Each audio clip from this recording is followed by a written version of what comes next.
ರುದ್ರನಿಗೆ ಆ ಪತ್ರ ಮತ್ತು ಫೋಟೋಗಳು ಸಿಕ್ಕಿದಾಗ ಅವನಿಗೆ ಅವು ನಕಲಿ ಎಂದು ಕ್ಷಣಾರ್ಧದಲ್ಲೇ ಅರ್ಥವಾಯಿತು.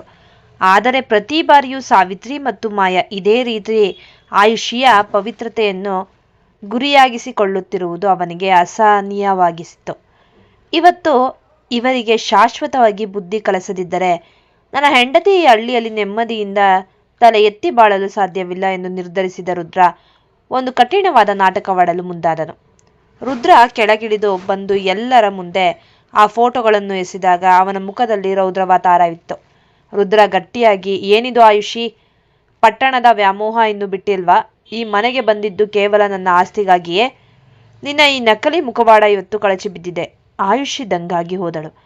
ಅವಳು ರುದ್ರನ ಕಣ್ಣುಗಳನ್ನು ನೋಡಿದಳು. ಅಲ್ಲಿ ಪ್ರೀತಿಯ ಬದಲು ಕೋಪದ ಕಿಡಿಗಳಿದ್ದವು. ಅದು ಕೇವಲ ನಾಟಕ ಎಂದು ಅವಳಿಗೆ ತಿಳಿದಿರಲಿಲ್ಲ. ಆಯುಷಿ, ರುದ್ರಪ್ರತಾಪ್ ಅವರೇ, ನಂಬಿ, ಇದು ನಾನು ಮಾಡಿದ್ದಲ್ಲ, ಯಾರೋ ನನ್ನ ಮೇಲೆ ಸಂಚು ಮಾಡಿದ್ದಾರೆ. ಜಯಮ್ಮ ಮತ್ತು ಸುನೀತಾ. ರುದ್ರ, ಸಮಾಧಾನ ಮಾಡ್ಕೋ. ಆಯುಷಿ ಎಂಥವಳು ಅಂತ ನಿನಗೆ ಗೊತ್ತಿಲ್ವಾ? ಈ ರೀತಿ ಅವಳನ್ನು ದೂಷಿಸಬೇಡ. ರುದ್ರ ಅಮ್ಮನನ್ನೇ ಗದರಿಸಿ, ಸಾಕು ನಿಲ್ಲಿಸಿ ಅಮ್ಮ. ಪ್ರತಿ ಬಾರಿಯೂ ಅವಳನ್ನು ಸಮರ್ಥಿಸಿಕೊಳ್ಬೇಡಿ. ಇವತ್ತಿನಿಂದ ಇವಳಿಗೆ ಈ ಮನೆಯಲ್ಲಿ ಸ್ಥಾನವಿಲ್ಲ. ಇವಳು ಮಾಡಿರೋ ಕೆಲಸಕ್ಕೆ ಸರಿಯಾದ ಶಿಕ್ಷೆ ಸಿಗಲೇಬೇಕು. ರುದ್ರ ಅಲ್ಲಿಂದ ಸಿಟ್ಟಿನಿಂದ ಹೊರನಡೆದ. ಅವನ ಮನಸ್ಸಿನೊಳಗೆ ಹೆಂಡತಿಯನ್ನ ಅಳಿಸಿದ ನೋವು ಚುಚ್ಚುತ್ತಿತ್ತು. ಆದರೆ ಇದು ಅವಳ ಭವಿಷ್ಯದ ನೆಮ್ಮದಿಗಾಗಿ ಅನಿವಾರ್ಯ ಎಂದು ತನ್ನನ್ನು ತಾನು ಸಮಾಧಾನ ಪಡಿಸಿಕೊಂಡನು. ಜಾಜಿ ಓಡಿ ಬಂದು ಅಣ್ಣನನ್ನು ತಡೆಯಲು ಪ್ರಯತ್ನಿಸಿದಳು. ಅಣ್ಣ, ನೀನು ಇಷ್ಟು ಒರಟನಾಗಿರಲಿಲ್ಲ. ಅತ್ತಿಗೆಯನ್ನ ಯಾಕೆ ಹೀಗೆ ನಡೆಸಿಕೊಳ್ತಿದ್ದೀಯಾ ಎಂದು ಅತ್ತಳು. ಆದರೆ ರುದ್ರ ಯಾರ ಮಾತನ್ನು ಕೇಳದೆ ಜೀಪ್ ಹತ್ತಿ ಹೊರಟು ಹೋದ. ಆಯುಷಿ ಹತಾಶೆಯಿಂದ ತನ್ನ ಕೋಣೆಗೆ ಓಡಿ ಹೋಗಿ ಬಾಗಿಲು ಹಾಕಿಕೊಂಡಳು. ಹಾಸಿಗೆ ಮೇಲೆ ಬಿದ್ದು ಮನಸ್ಸು ಬಿಚ್ಚಿ ಅತ್ತಳು. ನನ್ನ ಮೇಲೆ ನಂಬಿಕೆ ಇಲ್ಲದ ಈ ಸಂಸಾರದಲ್ಲಿ ನಾನೇಕೆ ಇರಬೇಕು ಎಂದು ಅವಳ ಮನಸ್ಸು ಚೀರುತ್ತಿತ್ತು. ರುದ್ರ ನೇರವಾಗಿ ಸಾವಿತ್ರಿ ಮತ್ತು ಮಾಯಾ ಅಡಗಿದ್ದ ಜಾಗಕ್ಕೆ ಹೋದ. ಆದರೆ ಅವನು ಅಲ್ಲಿಗೆ ಹೋಗುವ ಮುಂಚೆಯೇ ತನ್ನ ಗೆಳೆಯ ಮಂಜನಿಗೆ ಒಂದು ಪ್ಲಾನ್ ತಿಳಿಸಿದ್ದ. ರುದ್ರ ಪಕ್ಕದ ಮನೆಯಲ್ಲಿ ಅಡಗಿ ಅವರಿಬ್ಬರ ಸಂಭಾಷಣೆಯನ್ನು ರೆಕಾರ್ಡ್ ಮಾಡಲು ಮಂಜನಿಗೆ ಹೇಳಿದ್ದ. ಸಾವಿತ್ರಿ ಸಂಭ್ರಮದಿಂದ, ನೋಡಿದ್ಯಾ ಮಾಯಾ, ರುದ್ರ ಈಗ ತಾನೇ ಆಯುಷಿನ ಮನೆಯಿಂದ ಆಚೆ ಹಾಕೋಕೆ ರೆಡಿ ಆಗ್ತಿದ್ದಾನೆ ಅಂತ ಸುದ್ದಿ ಬಂತು. ನಮ್ಮ ಪ್ಲಾನ್ ಸಕ್ಸಸ್ ಆಯ್ತು. ಮಾಯಾ, ಹೌದು ಅತ್ತೆ, ಆ ನಕಲಿ ಪತ್ರ ಮತ್ತು ಫೋಟೋಗಳನ್ನು ಎಡಿಟ್ ಮಾಡಿದ್ದು ಸಾರ್ಥಕ ಆಯಿತು. ಆ ರುದ್ರ ಎಷ್ಟೇ ಬುದ್ಧಿವಂತ ಅಂದುಕೊಂಡ್ರು ನನ್ನ ಎಡಿಟಿಂಗ್ ಕೌಶಲ್ಯದ ಮುಂದೆ ಸೋತು ಹೋದ. ಮಾಯಾ ಅಹಂಕಾರದಿಂದ ತಾನು ಹೇಗೆ ಆಯುಷಿಯ ಹಳೆಯ ಫೋಟೋಗಳನ್ನು ಬಳಸಿ ಈ ಸಂಚು ರೂಪಿಸಿದೆ ಎಂದು ಪೂರ್ತಿ ವಿವರವಾಗಿ ಸಾವಿತ್ರಿಗೆ ಹೇಳುತ್ತಿದ್ದಳು. ಇದೆಲ್ಲವೂ ರುದ್ರನ ಫೋನಿನಲ್ಲಿ ಲೈವ್ ಆಗಿ ರೆಕಾರ್ಡ್ ಆಗುತ್ತಿತ್ತು. ರುದ್ರ ಅಲ್ಲಿಗೆ ಮಿಂಚಿನಂತೆ ಎಂಟ್ರಿ ಕೊಟ್ಟ. ಅವನ ಕೈಯಲ್ಲಿದ್ದ ಫೋನ್ ನೋಡಿ ಮಾಯಾ ಮತ್ತು ಸಾವಿತ್ರಿ ಬೆಚ್ಚಿಬಿದ್ದರು.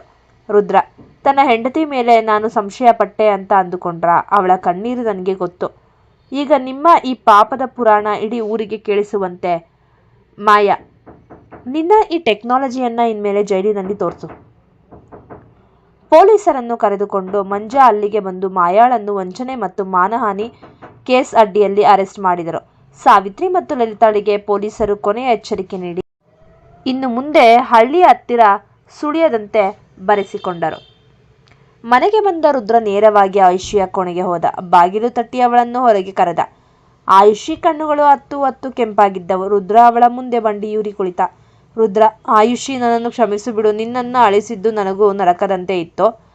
ಆದರೆ ಆ ಮಾಯಾ ಮತ್ತು ಸಾವಿತ್ರಿ ಅತ್ತೆಯ ಬಾಯಿಯಿಂದ ಸತ್ಯ ಹೊರಬರಬೇಕಾದ್ರೆ ನಾನು ನಿನ್ನನ್ನು ದ್ವೇಷಿಸುವಂತೆ ನಟಿಸುವುದು ಅನಿವಾರ್ಯವಾಗಿತ್ತು. ಈಗ ಎಲ್ಲವೂ ಮುಗಿಯಿತು. ಇನ್ಮೇಲೆ ಈ ಹಳ್ಳಿಯಲ್ಲಿ ಯಾರು ನಿನ್ನ ಕಡೆ ಬೆರಳು ಮಾಡೋಕೆ ಸಾಧ್ಯವಿಲ್ಲ. ರುದ್ರ ಆ ರೆಕಾರ್ಡಿಂಗ್ ಅನ್ನು ಎಲ್ಲರಿಗೂ ಕಳುಹಿಸಿದ. ಜಾಜಿ, ಜಯಮ್ಮ ಮತ್ತು ಸುನೀತಾ ರುದ್ರನ ಬುದ್ಧಿವಂತಿಕೆಯನ್ನು ಮೆಚ್ಚಿಕೊಂಡರು. ಆಯುಷಿ ರುದ್ರನನ್ನು ಗಟ್ಟಿಯಾಗಿ ಅಪ್ಪಿಕೊಂಡು, ನಿಮ್ಮ ಈ ನಟನೆಯಿಂದ ನನ್ನ ಜೀವವೇ ಹೋದಂತಾಗಿತ್ತು. ಇನ್ನೆಂದೂ ಹೀಗೆ ಮಾಡಬೇಡಿ ಎಂದು ಪ್ರೀತಿಯಿಂದ ಗದರಿಸಿದಳು. ಮನೆಗೆ ಮತ್ತೆ ನೆಮ್ಮದಿ ಮರಳಿತು. ಆ ರಾತ್ರಿ ಇಡೀ ಕುಟುಂಬ ಹಾಯಾಗಿ ನಿದ್ರಿಸಿತು. ಜಾಜಿ ಮರಳಿ ಬೆಂಗಳೂರಿಗೆ ತನ್ನ ಕೊನೆಯ ಸೆಮಿಸ್ಟರ್ ಎಕ್ಸಾಮ್ ಬರೆಯಲು ಹೋದಳು. ಒಂದು ಶುಭ ಮುಂಜಾನೆ. ಮನೆಯವರೆಲ್ಲರೂ ತಿಂಡಿ ತಿನ್ನಲು ಕುಳಿತಾಗ ಆಯುಷಿ ಪಲ್ಯದ ವಾಸನೆಗೆ ಅಸಹ್ಯಪಟ್ಟು ಒಳಗೆ ಓಡಿದಳು. ಸುನೀತಾ ಅಮ್ಮ ಮತ್ತು ಜಯಮ್ಮ ಅಜ್ಜಿಯ ಅನುಭವದ ಕಣ್ಣುಗಳಿಗೆ ವಿಷಯ ಅರ್ಥವಾಯಿತು. ಜಯಮ್ಮ ಮುಖದಲ್ಲಿ ದೊಡ್ಡ ನಗು. ಸುನೀತಾ, ನಿನಗೆ ಗೊತ್ತಾಯ್ತಾ? ನಮ್ಮ ಮನೆಗೆ ವಂಶೋದ್ಧಾರಕ್ಕೂ ಬರೋ ಕಾಲ ಹತ್ರ ಬಂದಿದೆ ಅನಿಸುತ್ತೆ. ರುದ್ರನಿಗೆ ವಿಷಯ ತಿಳಿದಾಗ ಅವನಿಗೆ ಸಂತೋಷ ತಡೆಯಲಾಗಲಿಲ್ಲ. ಆಯುಷಿಯನ್ನು ಹತ್ತಿರದ ಆಸ್ಪತ್ರೆಗೆ ಕರೆದೊಯ್ದರು. ವೈದ್ಯರು ಪರೀಕ್ಷೆ ಮಾಡಿ, ಅಭಿನಂದನೆಗಳು ರುದ್ರ ಪ್ರತಾಪ್ ಅವರೇ, ಆಯುಷಿ ತಾಯಿಯಾಗುತ್ತಿದ್ದಾರೆ ಎಂದು ಸಿಹಿ ಸುದ್ದಿ ನೀಡಿದರು. ರುದ್ರ ಆಸ್ಪತ್ರೆಯಿಂದ ಬಂದವನೇ ಹಜಾರದಲ್ಲಿ ನಿಂತು ಗಟ್ಟಿಯಾಗಿ ಕೂಗಿದ.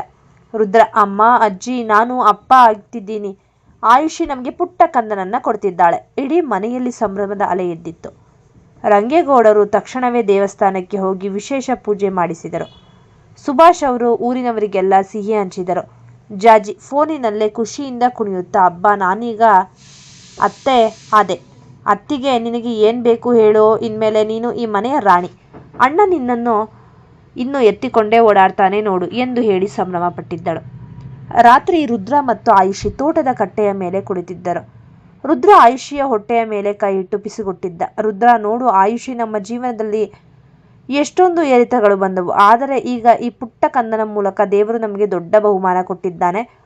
ಬೆಂಗಳೂರಿನಿಂದ ನೀನು ನನ್ನ ಜೊತೆ ಈ ಹಳ್ಳಿಗೆ ಬಂದಿದ್ದಕ್ಕೂ ಸಾರ್ಥಕವಾಯಿತು. ಆಯುಷಿ, ರುದ್ರ ಪ್ರತಾಪ್ ಅವರೇ, ನಾನು ಈ ಮೊದಲು ಕೇವಲ ನಿಮ್ಮ ಹೆಂಡತಿಯಾಗಿದ್ದೆ. ಈಗ ನಿಮ್ಮ ಮಗುವಿನ ತಾಯಿಯಾಗುತ್ತಿದ್ದೇನೆ ಅಂದರೆ ನನಗೆ ತುಂಬಾನೇ ಹೆಮ್ಮೆ ಅನ್ನಿಸ್ತಿದೆ. ನಮ್ಮ ಮಗು ನಿಮ್ಮಂತೆಯೇ ಧೈರ್ಯವಂತವಾಗಿ ಹುಟ್ಟಲಿ. ಆಯುಷಿ ತಕ್ಷಣವೇ ಬೆಂಗಳೂರಿನಲ್ಲಿದ್ದ ತನ್ನ ತಂದೆ ಆಕಾಶ್, ತಾಯಿ ಪೂಜಾ ಮತ್ತು ಅಣ್ಣ ಅಕ್ಷಯ್ ಅವರಿಗೆ ಫೋನ್ ಮಾಡಿದಳು. ಪೂಜಾ, ಮಗಳೇ, ಎಂಥ ಒಳ್ಳೆ ಸುದ್ದಿ ಕೊಟ್ಟೆ. ನಾವು ನಾಳೆಯೇ ಹಳ್ಳಿಗೆ ಬರ್ತೀವಿ. ಅಕ್ಷಯ್, ಅಂತೂ ಮಾವ ಆಗೋ ಖುಷಿಯಲ್ಲಿ ಮನೆ ತುಂಬ ಕುಣಿತಿದ್ದಾನೆ. ಬೆಂಗಳೂರಿನ ಫ್ಯಾಮಿಲಿ ಕೂಡ ಹಳ್ಳಿಗೆ ಬರಲು ಸಿದ್ಧವಾಯಿತು. ಆಯುಷಿಯ ಸೀಮಂತಕ್ಕೆ ಈಗಿನಿಂದಲೇ ತಯಾರಿ ಶುರುವಾಯಿತು. ಸಾವಿತ್ರಿ ಮತ್ತು ಮಾಯಾ ಮಾಡಿದ ದ್ವೇಷವೆಲ್ಲ ಈ ಹೊಸ ಜೀವನದ ಆಗಮನದ ಸುದ್ದಿಯಲ್ಲಿ ಕರಗಿ ಹೋಗಿತ್ತು. ಜಾಜಿ ಮಂಗಳೂರಿನಲ್ಲಿ ತನ್ನ ಇಂಜಿನಿಯರಿಂಗ್ ಪರೀಕ್ಷೆಗಳನ್ನು ಯಶಸ್ವಿಯಾಗಿ ಮುಗಿಸಿ ಕೈಯಲ್ಲಿ ಪದವಿ ಪ್ರಮಾಣ ಪತ್ರ ಹಿಡಿದು ಶಾಶ್ವತವಾಗಿ ಹಳ್ಳಿಯ ಮನೆಗೆ ಮರಳಿದಳು. ಅವಳ ಮನೆಗೆ ಬಂದ ಸಮಯವಂತೂ ಅದ್ಭುತವಾಗಿತ್ತು. ಒಂದೆಡೆ ಆಯುಷಿ ಗರ್ಭಿಣಿಯಾಗಿರುವ ಸಂಭ್ರಮ, ಇನ್ನೊಂದೆಡೆ ಜಾಜಿ ಇಂಜಿನಿಯರ್ ಆಗಿ ಮನೆಗೆ ಬಂದ ಸಡಗರ. ಜಾಜಿ ಜೀಪ್ನಿಂದ ಇಳಿಯುತ್ತಿದ್ದಂತೆ ಅಣ್ಣ ರುದ್ರ ಅವಳನ್ನು ಅಪ್ಪಿಕೊಂಡು ಬರಮಾಡಿಕೊಂಡನು. ಅವಳ ಬ್ಯಾಗ್ ಎತ್ತಿಕೊಂಡು ರುದ್ರ ಹೆಮ್ಮೆಯಿಂದ ಅಂಗಳಕ್ಕೆ ಬಂದನು. ಜಾಜಿ, ಜಯಮ್ಮ ಅಜ್ಜಿಯ ಕಾಲಿಗೆ ಬಿದ್ದು, ಅಜ್ಜಿ, ನೋಡು, ನಿನ್ನ ಮೊಮ್ಮಗಳು ಈಗ ಬರೀ ಜಾಜಿಯಲ್ಲ, ಇಂಜಿನಿಯರಿಂಗ್ ಜಾಜಿ. ಇನ್ಮೇಲೆ ನಮ್ಮ ತೋಟಕ್ಕೆ ಬೇಕಾದ ಹೊಸ ಮೆಷಿನ್ ಎಲ್ಲವನ್ನು ನಾನೇ ಡಿಸೈನ್ ಮಾಡ್ತೀನಿ. ರಂಗೇಗೌಡರು ಮೊಮ್ಮಗಳ ತಲೆ ಸವರಿ, ಶಬಾಷ್ ಕಣಮಿ, ನಮ್ಮ ವಂಶದಲ್ಲಿ ಪಟ್ಟಣಕ್ಕೆ ಹೋಗಿ ಇಷ್ಟು ದೊಡ್ಡ ವಿದ್ಯೆ ಕಲಿತು ಬಂದಿರೋ ಮೊದಲ ಹೆಣ್ಣು ಮಗಳು ನೀನು. ನಮಗೆ ಶಾನೆ ಹೆಮ್ಮೆ ಅನ್ನಿಸ್ತಿದೆ. ಜಾಜಿ ನೇರವಾಗಿ ಆಯುಷಿಯ ಕೊನೆಗೆ ಓಡಿ ಹೋದಳು. ಆಯುಷಿ ಮಲಗಿದ್ದನ್ನು ನೋಡಿ ಮೆಲ್ಲಗೆ ಅವಳ ಪಕ್ಕದಲ್ಲಿ ಕುಳಿತು ಹೊಟ್ಟೆಯ ಮೇಲೆ ಕೈ ಇಟ್ಟಳು. ಜಾಜಿ, ಅತ್ತಿಗೆ, ನಿನಗೆ ಗೊತ್ತಾ, ನಾನು ಅಲ್ಲಿ ಹಾಸ್ಟೆಲ್ನಲ್ಲಿ ಇದ್ದಾಗಲೋ ನಿನ್ನ ದಿನ ನೆನಪಿಸಿಕೊಳ್ತಿದ್ದೆ. ಈ ಪುಟ್ಟ ಕಂದ ಬಂದ ಮೇಲೆ ಅವನಿಗೆ ಸೈನ್ಸ್ ಮತ್ತು ಮ್ಯಾಥ್ಸ್ ನಾನೇ ಹೇಳಿಕೊಡ್ತೀನಿ. ನೀನು ಸ್ವಲ್ಪನೂ ಟೆನ್ಷನ್ ತಗೋಬೇಡ. ಇನ್ಮೇಲೆ ನಿನ್ನ ಎಲ್ಲ ಜವಾಬ್ದಾರಿ ನಂದ್ರು. ಆಯುಷಿ ನಗುತ್ತಾ, ಬಾ ಜಾಜಿ, ನೀನು ಬಂದಮೇಲೆ ನನಗೆ ಅರ್ಧ ಶಕ್ತಿ ಬಂದಂತಾಯಿತು. ನೀನು ಇಂಜಿನಿಯರಿಂಗ್ ಆಗಿದ್ದೀಯಾ ಅಂತ ಕೇಳಿ ಅಣ್ಣನಿಗೆ ಎಷ್ಟು ಖುಷಿಯಾಗಿದೆ ಗೊತ್ತಾ. ಜಾಜಿ ಮನೆಗೆ ಬಂದಮೇಲೆ ಸುನೀತಾ ಅಮ್ಮನಿಗೆ ಅಡುಗೆ ಕೆಲಸದಲ್ಲಿ ಮತ್ತು ಆಯುಷಿಗೆ ಆರೈಕೆ ಮಾಡುವುದರಲ್ಲಿ ಪೂರ್ತಿ ಬ್ಯುಸಿಯಾದಳು. ತೋಟಕ್ಕೆ ಹೋಗಿ ರುದ್ರನ ಜೊತೆ ನಿಂತು ಗದ್ದೆಯ ಕೆಲಸಗಳನ್ನು ಗಮನಿಸುತ್ತಿದ್ದಳು. ರುದ್ರ, ಏನಮ್ಮ ಇಂಜಿನಿಯರಿಂಗ್ ಸಾಹೇಬ್ರೆ, ಕೆಲಸ ಸಿಗುವವರೆಗೂ ಇಲ್ಲಿ ನಮ್ಮ ಜೊತೆ ಮಣ್ಣಿನಲ್ಲಿ ಕೆಲಸ ಮಾಡ್ತೀರಾ? ಜಾಜಿ, ಅಣ್ಣ, ನನಗೆ ಬೆಂಗಳೂರಿನಲ್ಲಿ ದೊಡ್ಡ ಕಂಪನಿಯಲ್ಲಿ ಕೆಲಸ ಸಿಕ್ಕಿದೆ. ಆದರೆ ಅತ್ತಿಗೆ ಸೀಮಂತ ಮತ್ತು ಮಗು ಹುಟ್ಟುವವರೆಗೂ ನಾನು ಎಲ್ಲಿಗೂ ಹೋಗಲ್ಲ. ಈ ಮಣ್ಣಿನ ವಾಸನೆ, ಅತ್ತಿಗೆಯ ಪ್ರೀತಿ ಬಿಟ್ಟು ಆ AC ರೂಮ್ನಲ್ಲಿ ಇರೋಕೆ ನನಗಂತೂ ಮನಸ್ಸಿಲ್ಲ. ಬೆಂಗಳೂರಿನಿಂದ ಆಕಾಶ್, ಪೂಜಾ ಮತ್ತು ಅಕ್ಷಯ್ ಕೂಡ ಸೀಮಂತದ ತಯಾರಿಗೆಂದು ಹಳ್ಳಿಗೆ ಬಂದರು. ಈಗ ಮನೆಯಲ್ಲಿ ಹಬ್ಬದ ವಾತಾವರಣ. ಅಕ್ಷಯ್ ಮತ್ತು ಜಾಜಿ ಇಬ್ಬರೂ ಸೇರಿ ಮನೆಯನ್ನು ಅಲಂಕರಿಸಲು ಪ್ಲಾನ್ ಮಾಡಿದರು. ಅಕ್ಷಯ್, ರುದ್ರ, ಈ ಸಲ ಸೀಮಂತಕ್ಕೆ ನಮ್ಮ ಬೆಂಗಳೂರು ಸ್ಟೈಲ್ ಮತ್ತು ನಿಮ್ಮ ಹಳ್ಳಿ ಸ್ಟೈಲ್ ಎರಡೂ ಮಿಕ್ಸ್ ಇರಲಿ. ನಮ್ಮ ತಂಗಿಗೆ ಯಾವುದೇ ಕೊರತೆ ಆಗಬಾರ್ದು. ರುದ್ರ, ಖಂಡಿತ ಅಕ್ಷಯ್, ಇಡೀ ಊರೇ ಹಬ್ಬ ಮಾಡೋ ಥರ ಆಯುಷಿಯ ಸೀಮಂತ ಮಾಡೋಣ. ಸಾವಿತ್ರಿ ಮತ್ತು ಮಾಯಾ ಮಾಡಿದ ತೊಂದರೆಗಳನ್ನೆಲ್ಲ ಮರೆತು ಈಗ ಎಲ್ಲರೂ ಒಂದು ಹೊಸ ಜೀವನದ ನಿರೀಕ್ಷೆಯಲ್ಲಿ ಸಂತೋಷದಿಂದ ಒಂದಾಗಿದ್ದಾರೆ. ಆಯುಷಿ ಕಡು ಹಸಿರು ಬಣ್ಣದ ರೇಷ್ಮೆ ಸೀರೆಯಲ್ಲಿ ದೇವತೆಯಂತೆ ಕಂಗೊಳಿಸುತ್ತಿದ್ದಳು. ಅವಳ ಮುಡಿಯಲ್ಲಿ ಮಲೆನಾಡಿನ ಮಲ್ಲಿಗೆಯ ಗಮಗಮಿಸುತ್ತಿತ್ತು. ಕೈ ತುಂಬ ಹಸಿರು ಗಾಜಿನ ಬಳೆಗಳು, ಕೊರಳಲ್ಲಿ ಅಜ್ಜಿಯ ಮುತ್ತಿನ ಹಾರ. ಸೀಮಂತದ ಕಳೆ ಆಕೆಯ ಮುಖದಲ್ಲಿ 100 ಪಟ್ಟು ಹೆಚ್ಚಾಗಿತ್ತು. ಜಯಮ್ಮಜ್ಜಿ ಮತ್ತು ಸುನೀತಾ ಅಮ್ಮ ಮೊದಲು ಆರತಿ ಎತ್ತಿ ಆಶೀರ್ವದಿಸಿದರು. ನಂತರ ಊರಿನ ಸುಮಂಗಲೆಯರೆಲ್ಲರೂ ಒಬ್ಬೊಬ್ಬರಾಗಿ ಬಂದು ಆಯುಷಿಯ ಮಡಿಲಿಗೆ ಅಕ್ಕಿ, ತೆಂಗಿನಕಾಯಿ, ಹಣ್ಣು ಹಂಪಲುಗಳನ್ನು ತುಂಬಿ ಅವಳ ಹಣೆಗೆ ಅರಿಶಿನ ಕುಂಕುಮ ಹಚ್ಚಿ ಹರಸಿದರು. ಯಾವಾಗಲೂ ಗಂಭೀರವಾಗಿರುತ್ತಿದ್ದ ರುದ್ರ ಇಂದು ಪಂಚೆ ಶರ್ಟ್ ಧರಿಸಿ ಸಖತ್ ಹ್ಯಾಂಡ್ಸಮ್ ಆಗಿ ಕಾಣ್ತಿದ್ದ. ತನ್ನ ಹೆಂಡತಿ ಮತ್ತು ಹುಟ್ಟಲಿರುವ ಮಗುವಿನ ಮೇಲಿನ ಪ್ರೀತಿ ಅವನ ಕಣ್ಣುಗಳಲ್ಲಿ ಎದ್ದು ಕಾಣುತ್ತಿತ್ತು. ಆಯುಷಿಯ ಪಕ್ಕದಲ್ಲಿ ಕುಳಿತು ಅವಳು ಬಳೆ ತೊಡಿಸಿಕೊಳ್ಳುವಾಗ ಅವನು ಹೆಮ್ಮೆಯಿಂದ ಅವಳನ್ನೇ ದಿಟ್ಟಿಸುತ್ತಿದ್ದನು. ಬೆಂಗಳೂರಿನಿಂದ ಬಂದಿದ್ದ ಆಕಾಶ್, ಪೂಜಾ ಮತ್ತು ಅಕ್ಷಯ್ಗೆ ಹಳ್ಳಿಯ ಈ ಆಚರಣೆ ನೋಡಿ ತುಂಬಾನೇ ಖುಷಿಯಾಯಿತು.